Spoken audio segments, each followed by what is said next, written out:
So it's been a while since I've done a video. Somehow or another, I ended up with an overwhelming amount of subscribers. I now have 8 people that are actually watching this. So that's I'm grateful that you guys click the subscribe button. If you like this video, please like it and subscribe. I'll try to do more.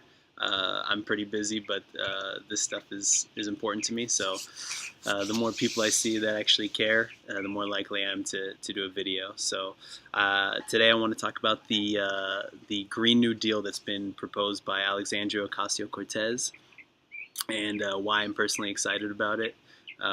First of all, having read through the resolution, which now has over 70 co-sponsors or supporters from Congress, and I think something like 12 senators, so it's not that much, but considering that this issue of rebuilding our energy infrastructure and rebuilding our nation's economy for essentially what turns out to be the next industrial revolution, it's really gotten no traction so far. So this proposal that someone with any power at all in Congress or the Senate or anywhere in politics has actually put forth an idea, I think is really exciting. And having read through it, I think it's intentionally vague. I think that's the strategy so that more people can be involved and really flesh out the there's a few features about it that I really didn't think um, would be pushed that far, and I'm really glad to see them included. So first, I want to talk about the negative feedback that's come from this.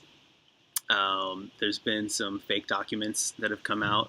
There's been the frequently asked questions that's been taken down from AOC's website, and I think those frequently asked questions kind of led to a misconception that that the proposal is trying to completely eliminate air travel and completely eliminate cows, basically, our eating of beef in this country, which are very hyperbolic assumptions. So just quickly on air travel, if you look at this bill, one of the intentionally vague things they're talking about is they're saying whatever is technologically feasible. So obviously air travel is hugely important to our country and our economy and our ability to connect with each other. So while there are proposals for high-speed rail, like I would hope that high-speed rail in an ideal world could cut massively into air travel, right? Why do like something like Southwest Airlines, they make a lot of their money on local flights. Well, if we could have somewhat comparable travel times with high-speed rail, and knowing that we have zero emissions, I think a lot of people would be willing to do that. And so, what is feasible when it comes to traveling across the country? That's going to be up for debate, and we're not going to be able to cut emissions on air travel as quickly as we'd like. And the frequently asked questions that were taken down basically alluded to that very fact, that this is not something that could happen quickly. So we have other plans in place, and so we have to kind of any expectation that anybody has for eliminating air travel, which quite honestly I don't think is prevalent among people who are pushing for this, but it's quite possible. I just don't think that's as realistic as we'd like it to be. The other thing is eliminating cows. I mean, it's essentially the thing is they're saying we need to ban cow farts, I think is the technical language that was used. So I think a couple things really quick on that is that how we raise our cows makes a difference, and clearly factory farms have a much different carbon footprint than an organic regenerative farm. And when something like an organic regenerative farm, it's taking a systems approach, and it's using an ecosystem to upbring these animals, to, I guess, harvest these animals. When it comes to factory farm, they are not trying to have a synergistic relationship with the environment. It's actually really anti-nature, the way our factory farms are being managed, and as a result, well, there's two things. One, because it's easy to manufacture beef through a factory farm system, we're really overwhelmed with beef on the market. And I think, well, we can't eliminate beef eaters in this country, and nor should we. I'm not saying we should eliminate anybody. I think that we all need to take a harder look at how much beef we're eating and meat in general, and seeing if we can cut that back. I know personally this is something I've been trying to do for a few years, and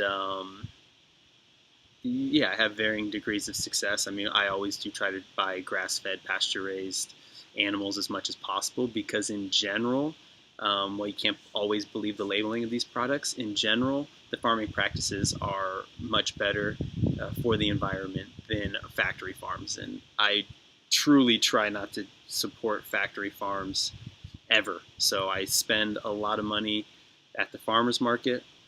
As much as I hate Jeff Bezos, I still do go to Whole Foods, and I will say unfortunately, because I really there aren't very many options where I could buy similar food other than the farmers market, which we do a good job of buying produce, vegetables, meat, and whatnot from the farmers market, but it doesn't meet all of our needs. Also, where I work, I go to Whole Foods like constantly for lunch, because I can get a very healthy, mostly organic, vegetarian lunch through their salad bar. That is pretty good, and it's just hard for me to beat the price based on where I stand economically. And just to cap that off too, we do spend a lot of money on grass-fed beef, pasture-raised animals. It definitely costs more money, but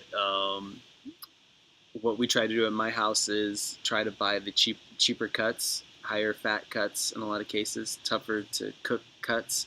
Like, of course, if you're buying New York strip steaks of grass-fed beef, it's going to be expensive. But anyway, so I digress a little bit, as I like to do.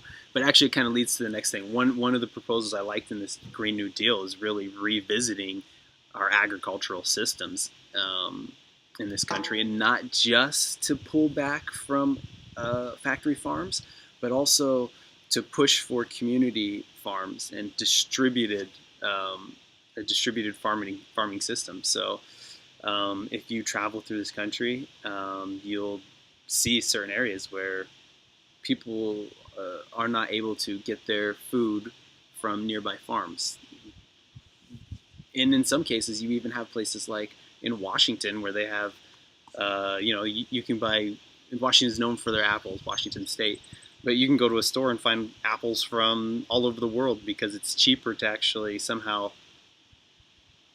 import them from another country and bring them in than it is to grow apples in Washington, which honestly I don't understand the economics of it. I mean, in part it's because we never truly look at the true cost of what growing food and shipping food is. Like, we look at the cost of the market, but we don't go into the environmental consequences of what it takes for a shipping container to go all the way across the Atlantic Ocean, whatever, be shipped through here. There's just so much that goes into getting us our food that we kind of take for granted, especially when you go to like a Walmart or even just a normal grocery store, and you find something that's $1 cheaper or whatever. I mean, that does add up, and people save money that way. However, my argument would be that buying cheaper food might have worse health outcomes. I mean, one thing that we've seen since going back to the recession 10 or 12 years ago, whatever it was, and even further, is that 99-cent stores are one of the safest stock investments you can make, right? So 99-cent stores all over are making tons of money. But the problem is that you have low-income people who are buying really low nutrition food from 99-cent stores, and they're feeding themselves and their family, and that's going to lead to negative health consequences down the road. So I think in one, just to take this back to the New Deal, because again, I'm going off on this food tangent because it's almost lunchtime and I'm hungry. But to me, as I've stated before on this channel, I think food is the start of everything. Where we get our food and how we get our food, where it's being produced, what methods they're using. This is our very first connection to the environment. This is a connection we make 3 or more times a day. Some of us less, unfortunately. But we're eating food constantly. We need this. How can we come up with a better system that is distributed across our country, that is using the best known practices?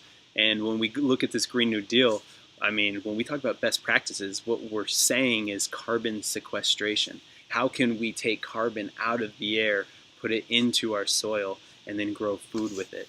And these techniques certainly exist. They absolutely exist. There's a myth that we rely on monocrops, pesticides, insecticides to grow our food. It truly does not have to be the case. The Rodale Institute in Pennsylvania has the longest running study comparing organic yields to conventional yields, and there's basically no difference in the yields when they use these practices. They've come up with some great techniques. They have some really smart people working on this, and basically it's a systems approach, using the land to get using the land but not abusing the land, I think is a good way to put it.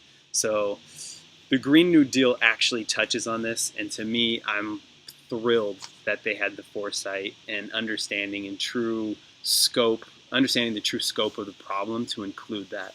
So that was one of the more exciting things I like to see in there. But one other aspect of this is that this is a social movement wrapped into a greater bill, and a lot of people question, like, oh, this is just this is those democratic socialists trying to put a Trojan horse of addressing climate change, but really what they're doing is reinventing society. Well, I'm going to make an argument for exactly why that needs to be the case right now, because our country, most of the world is really unprepared for what's coming for us. So I know for over 100 years or whatever it's been, people have been saying that technology is going to make human labor obsolete.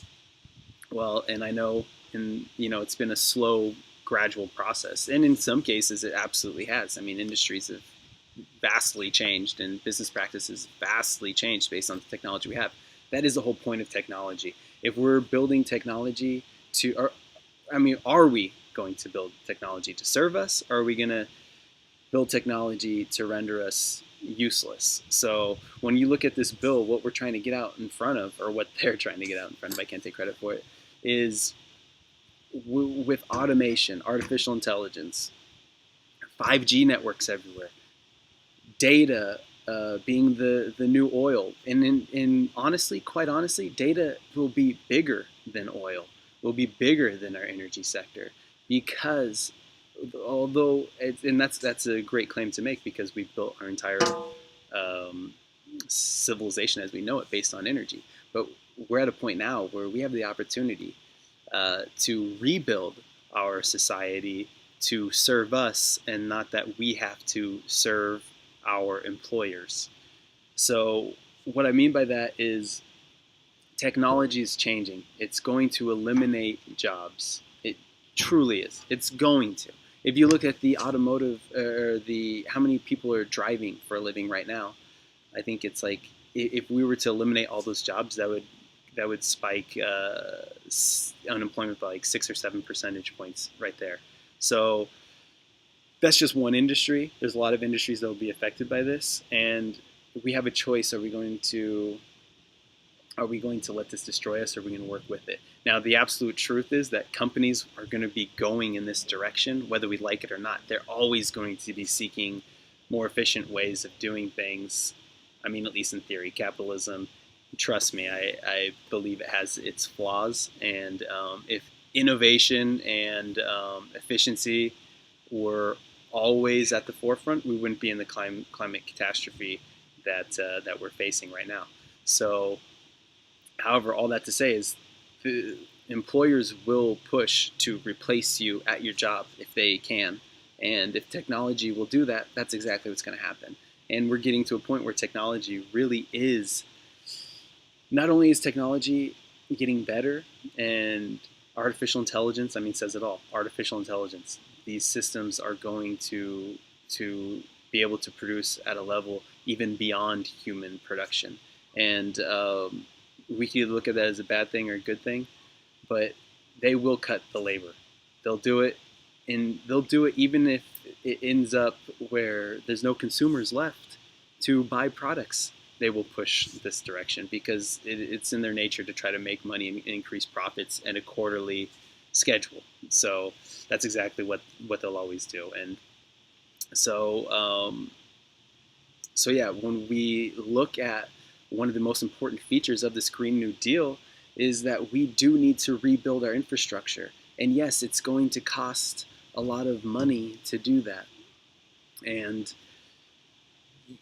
how we look at that is important because an investment in infrastructure, in particular, a government investment in infrastructure. I'm talking about government spending on infrastructure. I'm not saying tax increases to pay for the Green New Deal, and nor do I think anyone is, and nor does anyone say tax increases really to pay for any of the necessary security threats that face our country. So if we rebuild our infrastructure, it'll make us more productive as a society and as an economy. And I think that's the important thing to understand is that we are at a crossroads. We have failing, aging infrastructure that can no longer, it can no longer really service us. I mean, look at traffic jams, transportation problems. Look at problems in California with rainwater capture. Look at what was the other one I was going to mention? Is there's there's multiple problems with our infrastructure that's actually working against us now and is going to continue to work against us. And the better infrastructure that we have, the more productive we can be. Like, for example, if people don't have to spend 3 hours in traffic every day, that's 3 more hours a day they can invest either in their jobs to be more productive or in their families so that we're actually raising better people in this country. So it's making better use of our time is it all comes down to. And part of the problem with our infrastructure is that it's been privatized so much, and the private interests aren't always looking out for what's best for everyone. I mean, for example, in California here, we have toll roads. Toll roads are becoming a major topic. I mean, you can get basically a fast pass or fast track, I think it's called, and you can go on highways, certain lanes that were made just for you. I mean, it costs hundreds of millions of dollars to build these new roads, and we're only making them available for a small amount of people. So we have a lot of inefficiencies in our system in this for-profit model, and I think we need to step away from that and look into investing into our infrastructure, investing into our people, and essentially allowing all of us better chances and opportunities. And the reason why this is so vital is because we're at a point now where we're competing against other countries. If we have bad infrastructure, we're not going to be as competitive. It's as simple as that. We're already in an economy where we rely so much on the productivity outside of our country, right? So we're basically a consumer economy where we don't have tons of manufacturing in this country. We really have to go to other countries to build our products, right? We can be a service economy, sure, but those service jobs don't tend to pay very well. And when you look at these manufacturing jobs, well, guess what? They actually pay even worse. So what we're doing is we're exploiting labor in other countries that are more vulnerable than us in great part, we're extracting our wealth from the resources, the natural and labor resources of the global south. And we're making the global north of the world much more wealthy at the peril of the global south, which is another component of the Green New Deal that I really liked, was that it's like, let's figure out these technologies and then let's share them with other countries, because if we're all, if everyone in the world, if every nation in the world is functioning at a high level, then that's going to bring wealth worldwide, including a better lifestyle for us here in the United States. So it's really a matter of perspective on how we approach this. But I think we're off to a good start. I'm really excited about this deal. There's a lot of different elements that we can go into, and hopefully, if I do more videos, we will. But yeah, we really do need to build for the third industrial or fourth industrial revolution, depending on who you ask. Jeremy Rifkin wrote a great book about this. He has a great talk that's been featured on Vice, where he's talking about, we need the next generation of people to build our infrastructure out so that we really can have the flow of data using artificial intelligence and other automated systems.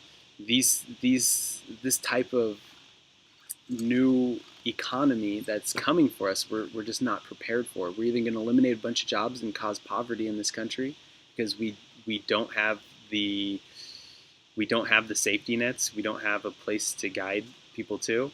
We're so concerned about money that all we can focus on is really like our quarterly profits. So, but what we're losing track of is that we need to really rebuild this country, rebuild the way society works, decentralize as many things as possible so that we make, so when I say decentralize, we're taking not just power, but we're taking production out of the hands of the very few, and we're putting them regionally in more areas, giving more communities power in these centralized power systems that in a lot of ways work against us. And so another key aspect of this Green New Deal that really plays into this building for the next industrial revolution is this jobs guarantee that's basically going to be coming with this. Anybody who's willing to work will not only get a living wage, but this Green New Deal specifically outlines, like, let's form labor unions, let's give people living wages, let's like really do this in a way that helps people and helps our economy. And when I say it helps our economy, because when more people are making a living wage, that money is going to be circulating through our economy. Right now you have something like, whatever number you want to look at, people are not in a place to retire right now. You have like 40% of the country, I think, can't afford like a $500 debt. People are really stressed about their retirement accounts, if they can ever retire. What we need to do is give some more security to people, because when people are broke and people aren't spending money, that's really bad for the economy. What we want to do is get everybody spending as much money as they can. Quite honestly, that's what builds GDP. When billionaires continue to hoard their wealth, that money goes away, it goes out, it's pushed out of the system. That's not helping anybody. And in fact, in cases like Warren Buffett, one of the most frugal billionaires you'll ever meet, his money doesn't even help him.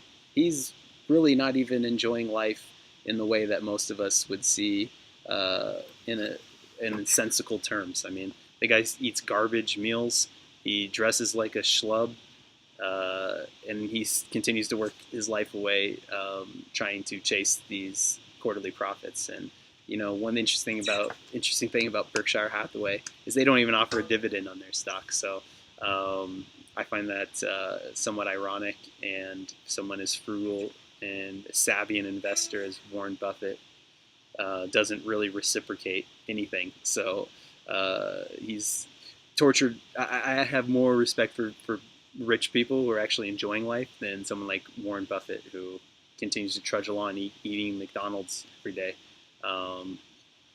which might seem like a bit judgmental, but I can assure you there's better food in the world than McDonald's. And if you're wealthy, you know, you can afford to enjoy that, so you probably should.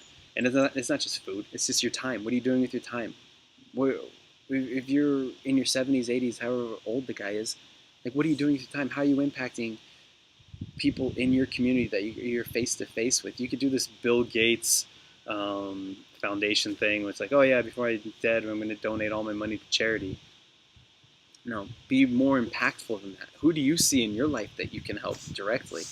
If you have, the funny thing about if you have $1 billion is you can give away like 99.9% of it and still be wealthier than than just, I mean, you'd still be in the 1%. So you could still live a nice lifestyle. If you have like $50 billion, like Warren Buffett does, then 99.9% of your wealth, you could easily, if you live Warren Buffett's life, you can give away all your money, and you can give it in more meaningful ways to people who actually need it. And you could really invest your time into building these systems out, like not rebuilding companies or whatever the fuck the guy does. So anyway, this is a very long video, but the Green New Deal is a very big deal. Of course, I went on like 30 different rants. I didn't really get to address everything I wanted to, but I am excited. Hopefully we'll talk more about this. There's going to be some growing development. Anybody who opposes this, I think history will not. I would start looking into modern monetary theory. It more accurately describes the way government spending truly works. So when we say investing in infrastructure, Alexandria Ocasio-Cortez specifically said, for every dollar you put in to your infrastructure, you get $6 out of your $6 of output in your economy. And so when we look at how we're spending government money, we should be looking at a way of how will that have, in which way will it have the most impact on people. So yeah, look up modern monetary theory. I've been doing some investigating, trying to figure out what it's all about. I think an essential principle is a sovereign government who issues their own currency cannot go bankrupt because it is their own currency. I think the thing to be aware of is how government spending can increase inflation. And so that's the thing to be concerned with. However, when you invest in your infrastructure, that money is getting circulated enough through the economy where that's not going to create inflation. I think the big thing that convinced me that modern monetary theory might actually have might be something to consider originally for me was I was one of these people that thought when we bailed out the banks that would increase inflation. And statistically, you could tell that it didn't increase inflation at bigger rates than we'd seen in previous years without quantitative easing. So quantitative easing was essentially printing new money, giving it to the banks, and then letting them use it in various ways. Unfortunately, in some ways, they were paying off bonuses to their high-level employees, but I think they're also. Actually, I'm not familiar how that money was spent, but that quantitative easing did not increase inflation. And I think when we're looking at this Green New Deal, we are talking about deficit spending, which is essentially printing more money. And if we look at it in terms of, oh, well, our national debt's going to get too big, we'll never be able to pay it off, we're just looking at it through a scope of how we look at our personal finances, which is really does not share too many similarities with a sovereign government who issues their own currency. So this Green New Deal is a real opportunity to invest in people, to take care of people, and to rebuild a more compassionate economy, because we are absolutely going to need it in 10, 20, 30 years from now, not just to address climate change, but to address the growing change in technology and where society's headed. And we're either going to look out for people or we're going to watch people starve. We're going to watch a refugee crisis. We're going to watch some really scary things happen if we even stick to the status quo. So yeah, that's the Green New Deal. Thanks for watching. Again, 30-minute video, so this is probably way too long. I'm anticipating like 2 views. But yeah, if you like it, hit the like button, subscribe, maybe tell a friend.